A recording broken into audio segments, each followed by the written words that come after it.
This is 2010 question number 2, also a calculator question. So we're given a little chart up here at the top. We can notice that t is in hours. We have 0, 2, 5, 7, 8, and then e of t, which is in hundreds of entries, 0, 4, 13, 21, 23. So again, units very important, so we'll kind of come back and revisit those later. A zoo sponsored a one-day contest to name a new baby elephant. Doesn't sound like there's any math important things there. Great, just giving us context. Zoo visitors deposited entries in a special box between t equals 0, which was noon, and 8 p.m. t equals 8. And again, we can see that up here. T equals 0 all the way to t equals 8. The number of entries in the box t hours after noon is modeled by the differentiable function e for 0 to 8. So here's the number of entries in the box, in hundreds of entries from 0 to 8. So at noon, there were 0 entries. At 2 p.m., there were 400 entries. At 5 p.m., there were 1,300 entries, so on and so forth. Values of E of t in hundreds of entries are shown in the table above. We just looked at that. Okay, part A. Use the data in the table to approximate the rate in hundreds of entries per hour at which entries were being deposited at time t equals 6. Show the computations that led to your answer. Again, it's important to look at the units, it's important to look at the function, and is it the original function, is it the derivative, is it the second derivative, so on and so forth. So E of t is in hundreds of entries. I don't see any rate there. That's hundreds of entries as a number. So if I wanted the rate, because look here, it's actually asking me for a rate. So it says, tell me the rate in hundreds of entries per hour. So if E of t is in hundreds of entries, and they want hundreds of entries per hour, and I'll just abbreviate, then that makes sense that it would be E prime of t. So they essentially want us to approximate what is the derivative of E of t, because again, approximate right here. We can't figure it out exactly because we don't have a formula, but approximate the rate in hundreds of entries per hour. So we're going to approximate E prime of t, or the derivative of this function, at which entries are being deposited at time t equals 6. And again, notice that time t equals 6 would be right here in the middle of 5 and 7. So you might be asking yourself, how in the world are we going to approximate a derivative if we don't have a formula? And remember that a derivative is the slope of the tangent line. So obviously, without a formula, we cannot figure out what the tangent line is, which means we would not be able to figure out the exact derivative at 6 hours. So there must be a different way of doing this that helps us to approximate it. And we used to have it up on the wall. I took it down. But it had essentially something that said that the tangent line was the derivative, but the secant line, which is a good approximation, the secant line is the slope between those 2 points, the average rate of change. So if you kind of thought about this as like plotting points, and you actually plot like t would be 5 here, and t would be 7 here, and let's say it's up here at 13, up here at 21. We plot some points right there and right there. If we find the slope of the secant line, that's our best approximation of what the derivative is at that point. Or in other words, it's the best approximation of the rate at which the number of entries in the box is changing per hour at 6 hours. So essentially, we're just going to find the slope between those 2 points, between 5 and 7. So if we look over here, you'll notice that that's the first thing we did. So the approximate rate of change is the slope of the secant line, because again, approximate is the key word there. We would not be able to figure out the actual rate of change. So we have E of 7 minus E of 5 over 7 minus 5. That's just saying, figure out y1 minus y2 over x2, or y2 minus y1 over x2 minus x1. This is the slope formula. So when you plug those in, you get 21 minus 13 over 2, and that would be 8 over 4, which is 400 entries per hour. So that's the rate at which the number of entries in the box is changing at t equals 6. So if we look at how many points that's worth, you get 1 point for that. So essentially just 1 point for that answer of 400 entries per hour. So that one was not intended to be very difficult. The next one says use a trapezoidal sum with the 4 subintervals given in the table to approximate the value of 1 over 8 integral from 0 to 8 of et dt. Now, this one actually, you guys have not had the opportunity to learn about this concept yet, but I think you can still do it. You just won't be able to interpret it. So notice that it actually goes on to ask you to explain the meaning of it in terms of the number of entries. This part you may not know yet, and I'll kind of give you a lead up to that today. But this part, it's essentially, you should know how to do it. It's just use a trapezoidal sum from 0 to 8 with these, 5 different entries that are up here, the 4 subintervals. The only thing that's different than what we've done before is this 1 over 8. So we're going to put that in there, and I'll explain what it means today. We'll learn a little bit more about it later. But you guys would be able to do the trapezoidal sum. So go ahead and look at the trapezoidal sum. So remember that the trapezoidal sum, if I can come back over here again, this 1 over 8, again, you guys are not familiar with that yet, but the trapezoidal sum you are familiar with. So this piece in here is the trapezoidal sum. So we have 1/2, because remember the area of a trapezoid is 1/2 times the base times height 1 plus height 2. So 1/2 is common for all of them, which is why I just kind of pulled it out and I'm going to multiply it later. But then the bases are not the same, so I had to do all the trapezoids individually. So here's the first trapezoid. It says the base is 2, the height would be 0 and 4, and I got that from right here. The base is 2. You guys can see that this has a base of 2, and then the heights of 0 and 4. All right, that's where this first one came right here. And then so on and so forth, and you guys can see the other ones. The next one has a base of 3 and a height of 4 and 13, then a base of 2, 13 and 21, so on and so forth. If you simplify all that and add it together, you get 10.688 entries in hundreds. So it's 10.688 hundred entries.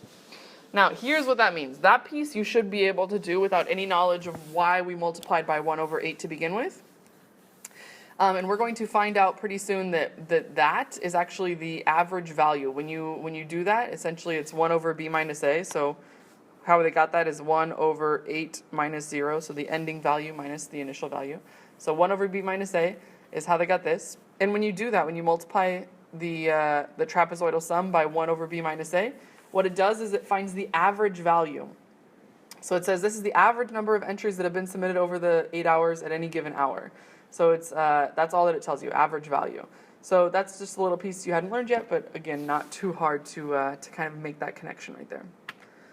So for that,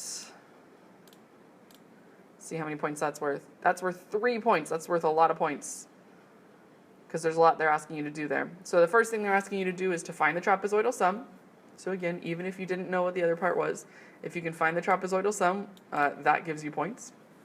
The approximation, okay, approximating that it was 10.687 or 10.688, that's a good approximation.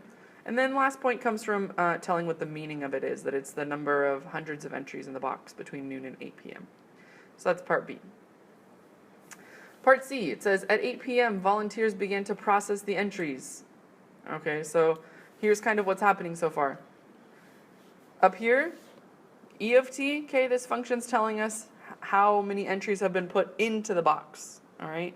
This is how many entries have been put into the box at any moment in time, or at these specific moments in time, I should say.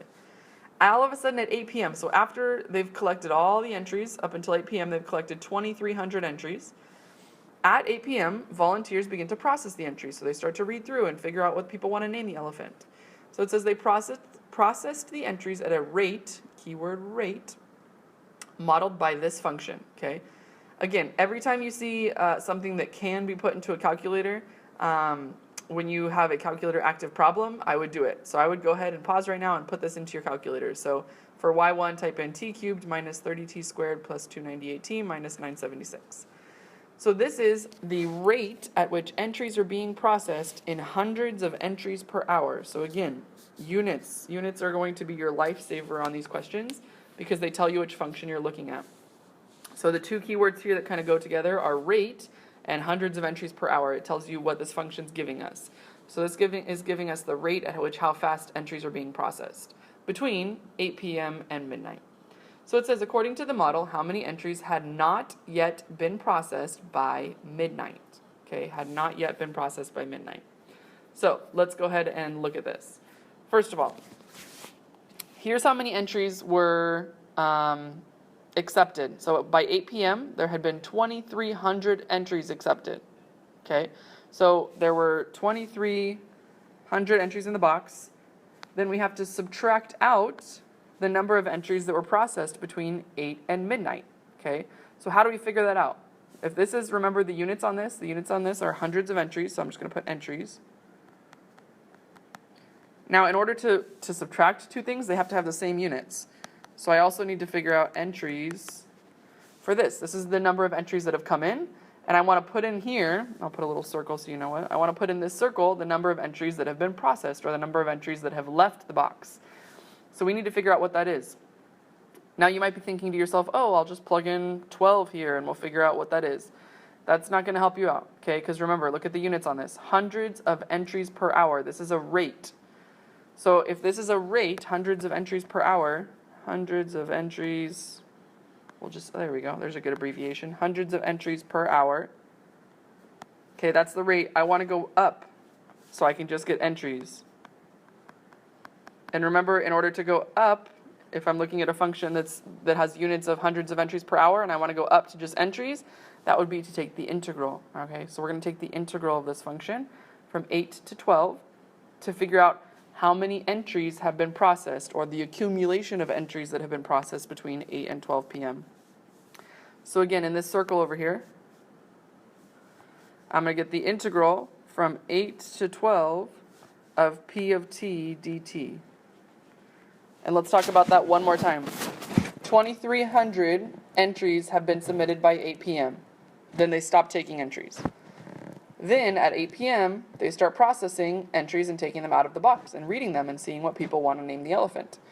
So we're going to take the amount of entries that were placed into the box and subtract out the number of entries that have been processed between 8 and 12 p.m. So the integral from 8 to 12 is the number of entries that were processed. And again, look at our units. Our nice pretty units line up with what it should line up with, because we just took the integral of that function. All right, so this is a calculator question. We can put this in our calculator. And this will tell us how many entries have been processed between 8 and 12 p.m. And when we figure out that, we can just subtract it from 23, and that will tell us how many entries are left in the box, or how many entries have not yet been processed by midnight. So let's go over to the math of this. It says, here's P of t, hundreds of entries per hour. How many entries had yet to be processed at midnight? Again, we plug in 8, which we just figured out was 23, minus the integral from 0 to 12 of pt dt. Use a calculator for that. Okay, use a calculator for that. So we learned how to take the integral today in our calculator and plug in lower limits and upper limits and all that stuff. So use that. And then 23 minus, when you put it in a calculator, you get 16, which means there are 700 entries left in the box. And again, I put a little check down here. Check the equation units to make sure of the correct setup. So if you had forgotten that this was an integral and you just did e of 8 minus p of 12 or something, you know, that at midnight, you would notice that you were subtracting units of entries minus units of entries per hour, and that is not okay. So they both have to have the same units. And as soon as you take the integral of that p of t function, now you have the units of entries, so you're good to go. All right, as far as points on that one are concerned, that's worth 2 points. Okay, 1 point for getting the integral. So if you can set up the integral correctly from 8 to 12 of p of t dt, and 1 point for getting the answer of 700 entries. All right, last but not least, part D. It says, according to the model from part C, at what time were the entries being processed most quickly? So the model that they're talking about is this p of t function right here. All right, so they say according to that model, the p of t function, at what time were entries being processed most quickly? So quickly, that word is associated with a rate. So essentially, most quickly is the highest rate.